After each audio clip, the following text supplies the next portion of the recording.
You are wearing a mask right now, not a physical one, something far more suffocating. A mask made of other people's expectations. A mask built from fear. A mask you have worn so long, you have forgotten what your real face looks like. I know this because I wore one too. My name is Oscar Wilde, and I'm going to tell you the one secret I discovered too late in my own life. The secret that cost me everything. The secret that, if you apply it today, can save you from a life half lived. Listen carefully, because I am speaking directly to you. I was born in Dublin in 1854. By the time I reached London, I had already decided one thing. I would rather be talked about than ignored. I wore velvet suits when men wore grey wool. I carried sunflowers when other men carried briefcases. I said things in drawing rooms that made people gasp, then laugh, then think for days afterward. The world called me eccentric. I called it honest. But here is what most people never knew about me. Behind every brilliant remark, behind every dazzling party, behind the wit and the laughter and the fame, I was hiding something. Something I believed the world could never accept. I was hiding myself. The real Oscar Wilde was not the performer in the velvet suit. The real Oscar Wilde was a man who loved deeply, felt everything intensely, and was terrified that, if people saw the full truth of who he was, they would destroy him. And eventually they did. In 1895, I was arrested, put on trial, sentenced to 2 years of hard labor for the crime of being who I was. I lost everything: my home, my children, my reputation, my freedom, my health. I was broken. But inside that prison cell, something extraordinary happened. Something I want you to understand, because it is the most important thing I ever learned. I finally stopped hiding. Here is the secret. The mask you wear to protect yourself is the very thing destroying you. Every single day you perform a version of yourself that you think others want to see. You are making a silent trade. You are exchanging your real life for a performance. You are giving up your one chance at genuine existence in exchange for the temporary comfort of approval. And the tragedy is this: the approval you receive is never really yours. They are applauding the mask, not you. You remain unseen, unloved for who you truly are. And that is the loneliest feeling in the human experience. I wrote in De Profundis, the long letter I composed in that prison cell, that most people are other people. Their thoughts are someone else's opinions. Their lives are a mimicry. Their passions are a quotation.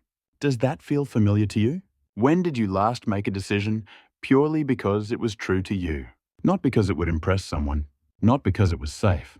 Not because it was what your family expected or what society approved. When did you last live as yourself? Now, I want to speak to you directly. You, the one watching this right now, you are carrying something you have not told anyone. A dream that feels too strange to say out loud. A truth about yourself that you are certain others would reject. A version of you that you keep locked away because the world taught you it was dangerous. I am here to tell you, that locked away version is the only real version. Everything else is performance. You may think that wearing the mask keeps you safe. And perhaps in the short term, it does. The world is often unkind to those who refuse to conform. I am living proof of that. Or rather, I am dying proof of that. I died in Paris in 1900 at 46 years old, in a cheap hotel room, sick and poor and exiled from the life I once had. But I want you to hear this carefully. I do not regret being who I was. I regret only the years I spent pretending I was someone else. The years I performed for people who would have abandoned me anyway. The years I shrank myself to fit into rooms that were never built for me. The years I dimmed my own light because I was afraid it was too bright. Those years, those are the real loss. Not the prison, not the poverty, not the exile. The loss was the time I spent not being myself. So what do you do with this? How do you actually begin to remove the mask? I will tell you what I discovered. The first step is simply this. Notice the performance. Today, I want you to watch yourself, not with judgment, just with curiosity.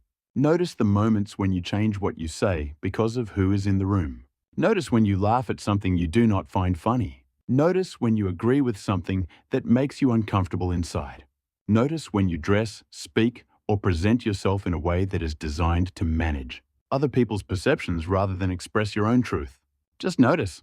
You do not need to change anything yet. Just see the performance for what it is. Because the moment you see the mask clearly, it begins to loosen. The second step is this. Ask yourself one question every single day. What would I do today if I were not afraid? Not what should I do? Not what do people expect of me? Not what is the safe or sensible choice. What would I do if I were not afraid? That question is a compass. It points directly toward the life that is yours. You may not be able to follow it completely today. You may not be able to drop everything and live entirely on your own terms by tomorrow morning. The world has obligations. I understand that. But you can take one step, one small, real, honest step in the direction of your actual self. Tell one person one true thing about yourself today. Pursue one interest you have been dismissing as impractical. Make one choice based on what you genuinely want, rather than what you think you are supposed to want. One step, then another, then another. That is how the mask comes off. Not all at once, gradually. Then suddenly, the third thing I want you to understand is this. The people worth keeping in. Your life will love you more when you stop pretending. I know this seems backward. The fear is that if you show your true self, you will be rejected.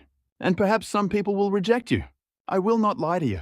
But consider what you are doing right now. You are already surrounded by people who love your mask. And somewhere inside you, you know that their love is not really for you.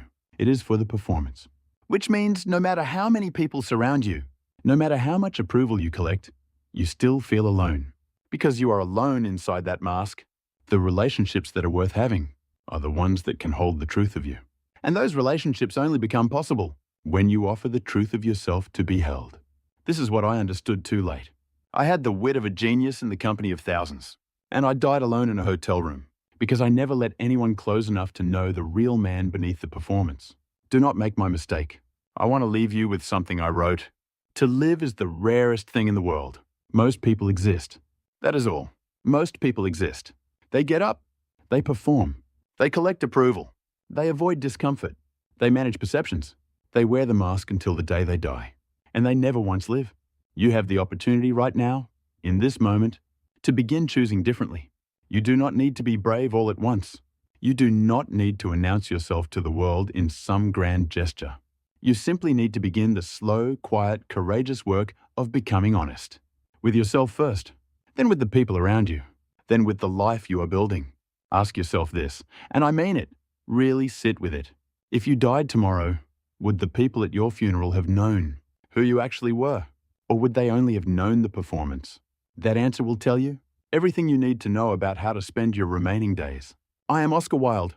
I spent half my life brilliant and half my life broken. But in the end, in that cold prison cell with nothing left to protect, I finally found the only thing that had ever mattered. The truth of myself. It is waiting for you too. Stop performing. Start living. The world does not need another mask. It needs you. The real you. Exactly as you are. Go be that person. Now.